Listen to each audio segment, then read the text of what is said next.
I'd like to thank everyone tonight for attending the Business Improvement Grants webinar that we're doing. I'm Becky Breeden. I'm the Economic Development Officer for the town of Tecumseth. For about the next hour or so, Jen Bess, our Director of Planning and Building with the town, is going to be providing you guys an overview of the town's community improvement plan. The CIP provides several different supports and incentives to help improve businesses and the facades of our community. After Jen's presentation, I'm going to provide a short overview of some of the different resources that are also available in the community in the way of grants or other supports. And we'd just like to give a big shout out to the Beaton Tottenham Business Improvement Area, the Alliston Business Improvement Area, and the Taunton Beatonham Chamber of Commerce for partnering with us on this event tonight and providing us with the much needed promotional opportunities. So I'm going to turn it over to Jen, and she's going to provide you guys with a great presentation. Thanks. Okay, thank you so much, Becky. I'm happy to be here tonight and really pumping through the presentation that I prepared for you. So to start off with, I just want to go over some of the CIP, the purpose and benefits of them in general. They are a long-term strategy to revitalize the community and promote and private investment. It's a tool that allows the town to guide public sector investment and stimulate private sector investment into the specific area of a community.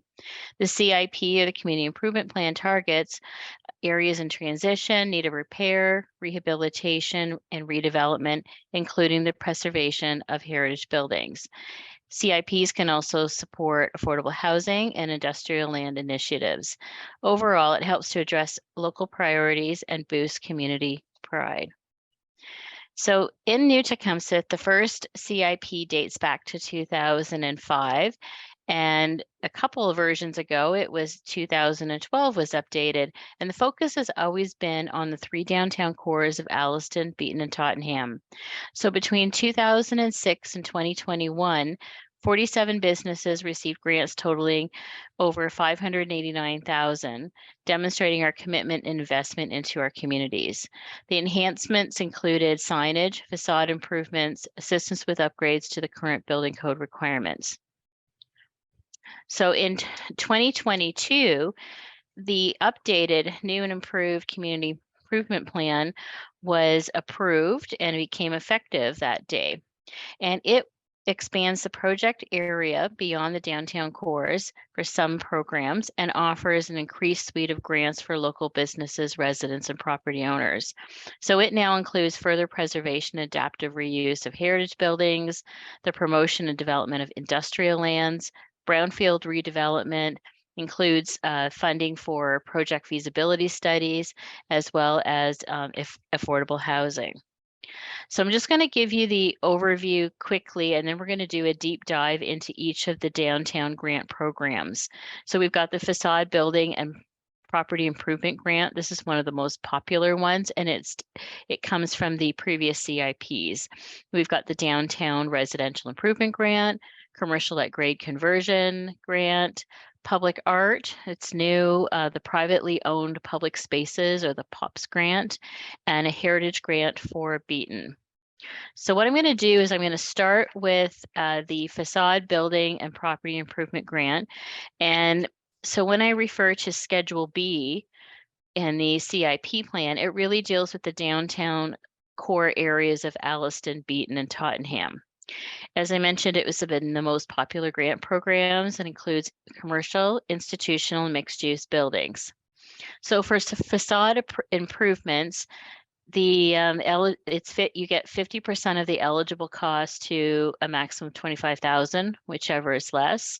Then there's a component of the signing, awning, and lighting, which is 75% of the eligible cost to a maximum of $2,500, whichever is less. And that is by far the most popular one for signage and lighting that we've seen in the town.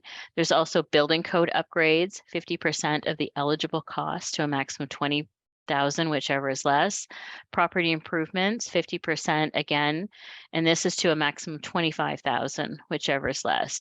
But however, note that each property is permitted a total of $50,000 of funding for these grants over the lifetime of the community improvement plan. So when we're talking about the facade grant, it includes a variety of items. I'm just going to skim over some of them. The repair, replacement, and restoration of facade, masonry, brickwork, architectural detailing, foundation improvements, replacement, repair, or new installations of awnings or canopies, painting, cleaning, or similar treatments to improve the exterior facade materials and enhance that durability over the long term. Window and door replacement, if it's part of a larger facade improvement, and it just can't be just glass being done. So the projects involve improving access and views in the Alliston area to the Boyne River Ravine area. And there's also the capturing some of the costs. It can include services of an architect, engineer, heritage professional to advise on improvements. So for the lighting portion of the grant, it talks about repair, restoration, improvement of an existing historic sign, installation of a new signage or replacement signage that meets the town's urban design guidelines, and if it's in Beaton as part of that Heritage Conservation District where applicable. And so it also may include some of the professional design and architectural services for the sign. And the lighting is for external only. Under the building code upgrades, it may include things like the installation of fire protection systems, the relocation or installation of fire escapes, reinforcement of floors, ceilings, and or walls where a structural issue exists and poses a public health concern. One of the grants in Alliston, I think it was the Next Step Literacy, they had some reinforcement of the floors with some beams and posts as part of a structural issue as part of their CIP grant that was a year or so ago. Improvements to barrier-free accessibility, construction or alteration of stairs, guardrails, handrails on the outside, and some other related building code upgrades as well. So each property is assessed on its own merits with regards to what qualifies or doesn't for the community improvement plan. When you're getting into property improvements, it includes landscaping improvements with the side or rear yard parking lots to buffer the sidewalk from the parking area, installation or improvements to permanent outdoor seating areas, like as example, like sidewalk cafes, including fencing and landscaping, improvements to the parking services, including paving, curbing, repairing, lighting, and retrofitting. There's also a push for low impact development techniques being used for this. So there is some clarity with respect to just the repaving of a parking area. It's only eligible when proven that the parking lot is in a significant disrepair state. And it's not just a life cycle replacement cost. And it also, for this one, includes the cost of a professional engineer, planner, landscape architect that may be in association with anything. So as I mentioned, that's kind of been more of the traditional grant that's been, a lot of business owners have taken an opportunity with that one. So we're going to move on to the Downtown Residential Improvement Grant. Applies again to the downtown areas.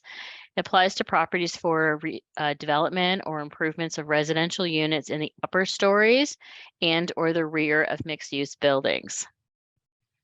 So there is a note for Alliston about areas around the Dominion Street and the parking lot there. This grant provides 50% to a maximum of $5,000 per residential unit, or a maximum of 4 units per property to a maximum of $20,000 per property. And we also have to ensure that it meets all the zoning and building code requirements. So this is really any works in the upper stories for conversion of vacant upper story commercial spaces to residential dwelling units and bringing the units into compliance with the interior building code. It can also be additions or things like that to accommodate new residential units, improvements to the outdoor amenity space associated with the existing dwellings, and costs for services of professional services like that engineer, architect, And for legacy or legal non-conforming uses, because many of them are in our downtowns, may be eligible for the grant subject to council approval, and that any proposal needs to meet the town bylaws, which can be this ranging from the zoning bylaw, sign bylaw, property standards bylaw, and any residential unit would also have to meet the zoning bylaw in terms of providing adequate parking provisions. The next one is the Commercial at-Grade Conversion Grant. Again, downtown areas provides assistance for the conversion of existing buildings that do not have commercial use on the ground floor. Part of this grant also includes the conversion of existing ground floor commercial space to another type of commercial use. So for example, if you had a flower shop and you wanted to go to a restaurant, this may be the grant for you. It also can apply to a vacant space that needs Ontario Building Code upgrades. So if you want to lease out a space, or new business owners coming in to a vacant space, this could be a grant that works. It includes 50% of the cost to a maximum of 10,000, whichever is less. Eligible costs include like plumbing upgrades to meet the building code, insulation, doors, windows, walls, to comply with the fire protection standards, installation of accessibility related equipment like ramps and those accessible doorways, installation of upgraded fire protection system elements like required signage for your fire exits, that sort of thing, alarms, detectors, sprinkler systems, installation of upgraded or new permanent ventilation systems, usually required for a use like a restaurant. Also includes electrical system and wiring upgrades, construction or improvement of stairs and railings to meet the Ontario Building Code, the cost to undertake a land use compatibility study, and any mitigation measures as a result of the land use compatibility study. So this is an interesting one. We've had some interest in it, but nobody's actually we've had interest in it, and I think one of our applicants in Alliston is going to be looking at this one for an updated new potential business. So one of the new grants is a public art grant. It encourages inclusion of permanent art programming, such as mural work. This mural is actually taken from Timmins as part of one of their CIP programs. Sidewalk art, commemoration, and custom site amenities into the community spaces. Applies to the downtown areas. However, other areas outside of it can be considered by council. So it includes 75% to a maximum of 3,000 and whatever is left. So some of the eligible costs are the materials for the construction or development of the public art project, costs related to the installation, and lighting and landscaping to highlight the project. The POPs, or the privately owned public spaces, a downtown area, it supports the revitalization of privately owned outdoor areas that are often used by members of the public and are perceived as components of the public realm. So this grant is 75% of the cost to a maximum of 5,000, whatever is less. So some of the examples you may see are like alleyways that connect a rear parking area or other area of the community with the main street, front yards and side yards where buildings are recessed to the extent where people may gather and spend time. Eligible costs are cleaning and updating spaces to increase safety, like washing the walls or relocating undesirable equipment, painting, installation of the decorative features like lighting, planters, artwork, water features, installation of benches, tables, bike racks, or anything similar like that. Installation of interactive features like a permanent chessboard, permanent ping pong tables. I've seen these in other cities. Costs relating to the installation of infrastructure to support free public Wi-Fi. Planting such as permanent flower gardens and trees. That signage is associated with the POPs is also included, and the installation of electrical outlets required for the proposal.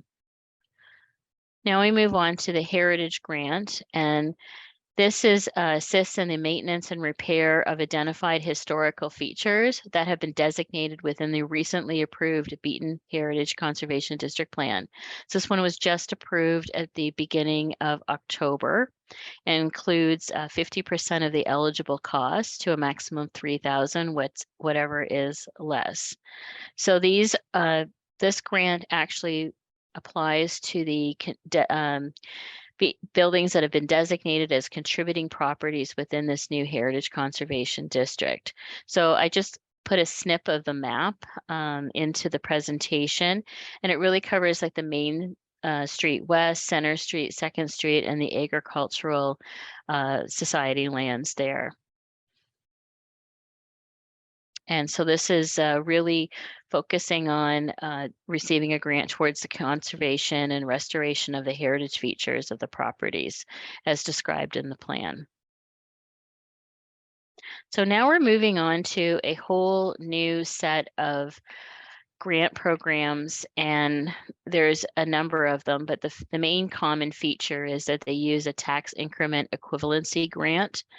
So I'm going to explain what that means in a couple slides, but this one grant is the Catalytic Development Grant. And for any of the TEAG grants, the deadline's May 1st. So we can only have one TEAG as approved per calendar year, regardless of which TEAG program we're looking at. So that's a decision that's made by staff and or council. It doesn't apply to properties under the Condominium Act. So this grant program is really to encourage the development and redevelopment of pre-selected properties that are included in the community improvement plan, where there will be a significant increase in social and economic benefits to the community as a result of the proposal. The reason why the tax increment is used, it helps reduce tax increases as a barrier to property investment and help make the development or the redevelopment of these properties an attractive opportunity up to about 10 years. There's also the Brownfield Financial Tax Incentive Program. It's considered separate, but it's something you can look at the same time for sites that may have had like a gas station on them, and it's considered a brownfield and needs some rehabilitation to it. So the priority areas that were identified were selected by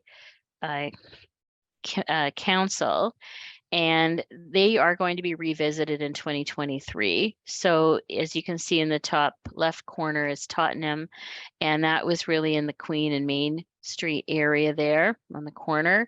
Alliston in the top right, it's a lot of properties kind of peppered along Victoria Street, and in Beaton, it's around Main and Center. So in the plan, it actually has the specific addresses of them. So these catalytic properties are identified. This is basically snips from Schedule C. There's various eligibility requirement. It looks at anticipating various forms of redevelopment or development that are subject to the permissions under the town's official plan, zoning bylaw, potentially a permit from the Conservation Authority if it's in a regulated area. So really to be eligible for it, the project must result in significant increase in the municipal property taxes from what the current use is right now. It could be vacant land to fully built out. And applicants could be required to submit a business plan and an estimate of the potential amount of the tax increment based on the current assessment. So there's a lot to deal with this catalytic development grant. There's a Schedule D, which is some priority site selection criteria that an applicant would have to meet. So on these programs, there's definitely pre-consultation, but it goes into things much deeper than what we've seen before in the typical grant programs. So I'm going to explain how this TEAG works. And as I mentioned, it is to help reduce the tax increases as a barrier to property investment. So the grant value is a percentage of the municipal tax increase that results from the improvements to the property. Hence, that's the tax increment. So if you think of what are you paying right now on vacant commercial land versus what would it be developed? What would the tax rate be for, let's say, you know, a 3 or 4 story mixed use building? And that determines the tax increment. And the program, you can have the TEAG over a maximum of 10 years or less at the discretion of council. So in year 1, I've got a little snippet here of a 6-year grant program.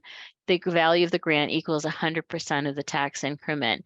And as the subsequent years go on, the value of the grant decreases until it reaches 0. So the payment period is 10 years max, and the grants being incrementally reduced over the grant period. The grants paid upon completion of the project to the satisfaction of the town, and the applicants responsible for paying the full value of the property taxes in any given year, and then the grants are issued annually upon full payment of the property taxes. So that's kind of how that works. And as I mentioned, we just talked about the Catalytic one. And another T grant is the rental development grant. Again, it still has that May 1st deadline. It applies to Schedule A, which is the urban boundaries for Alliston, Beaton, and Tottenham. And it's really for rental properties and or affordable rental units. And affordable is under the provincial definition of affordable housing. The project must consist of a minimum of 10 units. And if affordable, there's a 20-year minimum commitment in an agreement between the owner and the town to have those units remain affordable under the definition. The T can be up to 10 years. And that's how we're looking at this one. As you can see, this the picture on the slide is our first TEAG that we've received in the town in 2022. It's on Dunham Drive across from like the Walmart area in Alliston, and it's for 47 purpose-built rentals. So they're going to be, it's market rent, but it does bring another element of different type of housing to our community. So a lot of the eligible costs for this TEAG is removal of the debris on site, any infrastructure improvements, site preparation, like putting in servicing like water and sanitary and storm drains, includes roads, curbs, gutters, expenses related if they have to relocate any of the services. If there's any buildings on site, it can include the demolition of the buildings and structures and removal of the debris. Capital expenditures for the new building construction or additions, including some of the accessibility costs. Capital expenditures for new building construction or additions where exceptional design standards are met and result in increased building costs. Construction cost premium for the provision if they're considering underground parking or structured spaces. Legal fees, consulting fees, financial costs, even the impact assessment estimates. So there are a number of eligibility requirements for them. And as I mentioned, the big ones is if it's affordable, there's a minimum of a 20-year commitment. And so we're right now working through the finalization of a TEAG for this rental development one. The last one in the TEAG is the business development grant. And again, this falls under that deadline of May 1st. It includes all of the properties in Schedule A, which is the urban boundaries of the 3 communities, plus lands designated as employment area 1 and 2.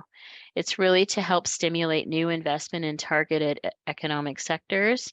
So for example, under new development, looking at eligibility is a minimum net increase of 20 jobs with a minimum of 50% total jobs to be full-time. If it's in a major addition or redevelopment, a minimum net increase of 20 full-time or part-time jobs and or retention of 35 existing jobs and or the conversion of a minimum of 10 part-time jobs to full-time. Again, this falls under that only 1 TEAG per year.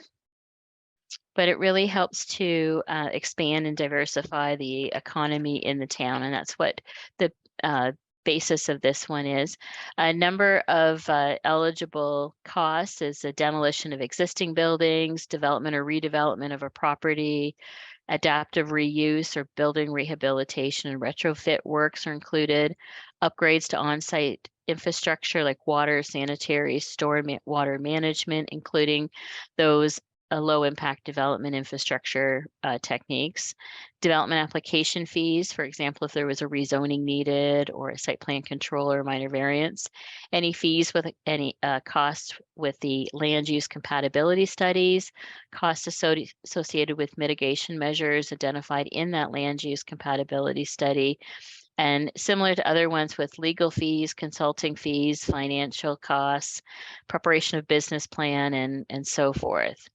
So this one's an interesting one. We haven't had any interest in it yet. What I've got a snip up on the screen is actually a proposal by Liberty Development on Yonge Street, adjacent to the Canadian Tire in Alliston, for a redevelopment of the site for mixed use commercial and a lot of residential and a number of apartment buildings. So that one would technically qualify. So that's kind of the whole kit and caboodle of all of the grant programs that are found in the CIP. And as you can see, it's quite a suite of your traditional ones, new ones, and these TEAGs. So we're trying to cover many aspects to support businesses and different avenues in the town. So how do we implement this community improvement plan? It is administered by the planning branch, and we've got some planners on staff that have been taking business owners through the CIP to date. So we're using what we call the shepherd approach. You can see the little dog there on the screen. So we do the heavy lifting in the planning department. So we meet with applicants, outline the programs, we coordinate all the circulations, review comments, we prepare any reports to council. We utilize our pre-consultation format called DART. It's the Development Application Review Team. It's a number of staff that from different subject matter experts, from engineering to bylaw to building, planning, finance, and that sort of thing. So that mechanism is used for the catalytic development grants because they usually involve a lot more than, putting up a sign or something like that. We have annual budget considerations in 2022. Budget was $125,000. And council may delegate some of the approvals to staff. So they actually have for the facade and signage that's been identified up to $5,000 total in grants. This came about because a number of business owners don't always apply for these grants due to the elongated timing from when you submit it to approval. So we've been able to successfully have some of the applications go through the delegated approval so we can speed things up. So the CIP grant process really starts with an expression of interest, and on our webpage we have an expression of interest. It's a quick, fairly one-page form you can fill and submit to the planning department. Ask for your name, the address of the property, what you're planning on doing with it. If you've done some research, you can put in what grant you may be interested in or how much the costs are. Really, it's so people don't go too far into the process, so planning can check to determine if the proposal can move on to a pre-consultation, and also determines if it's in an eligible area and meets the basic eligibility criteria. So once that's done, it's pretty quick turnaround, a day or so to get back and check everything with you and advise if pre-consultation is appropriate or not. If it is, we meet with you through Zoom. We'll come to your business. You can come to the town hall and we do a preliminary review of the entire application process. We talk about any issues there may be. We outline the applicable requirements as part of an application. We can scope some of the requirements if warranted. And if it's those catalytic grants, we will require it going through the DART process. So after that, if you get through pre-consultation, it's up to the owner or the business owner to submit an application to the planning department. So we take it in, we have to deem it complete. And that means that the application, any quotations, renderings, photos, supporting documentation is all submitted. And so until it's considered complete, we don't do the internal circulation. And then if everything works out, we recommend approval of the application with council or staff. Sometimes there's a development agreement involved depending on the type of grant and scale and scope. If the work is all done, we come out for an inspection.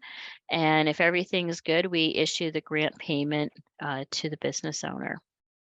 So to kind of give you an idea of what we've been seeing, we've received several expressions of interest.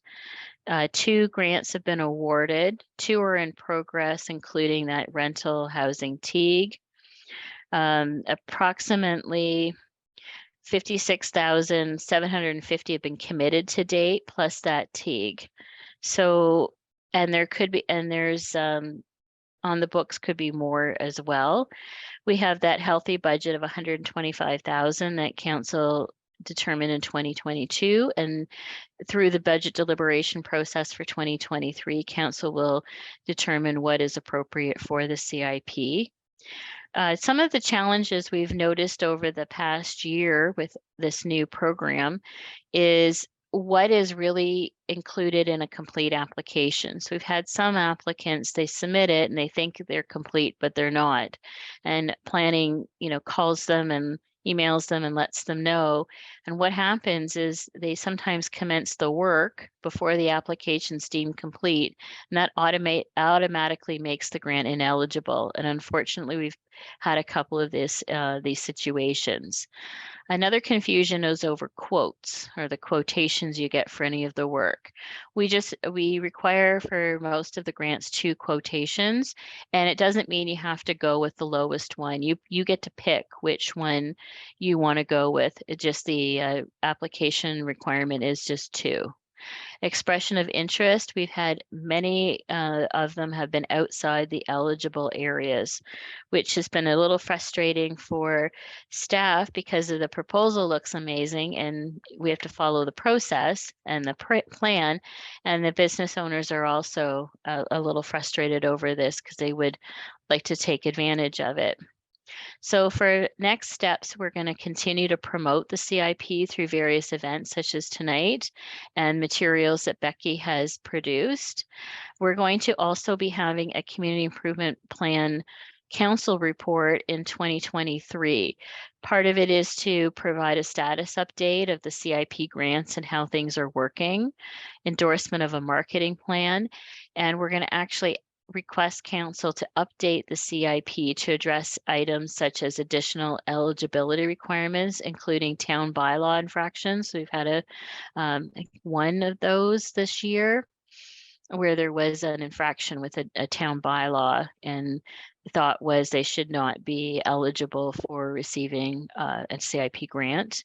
Reviewing those catalytic properties for that one particular grant, though the one that were identified by council, and then looking at the boundaries because of the item that I mentioned on the expression of interest that many have been outside of the eligible areas. And so I welcome any comments or submissions to planning on improvements to the community improvement plan for that, because it is a full process under the Planning Act, and it requires public meetings and that sort of thing. So it's not like a plan that you can pull it open and make a couple of quick changes. There's a whole process. So really taking it seriously to look at it.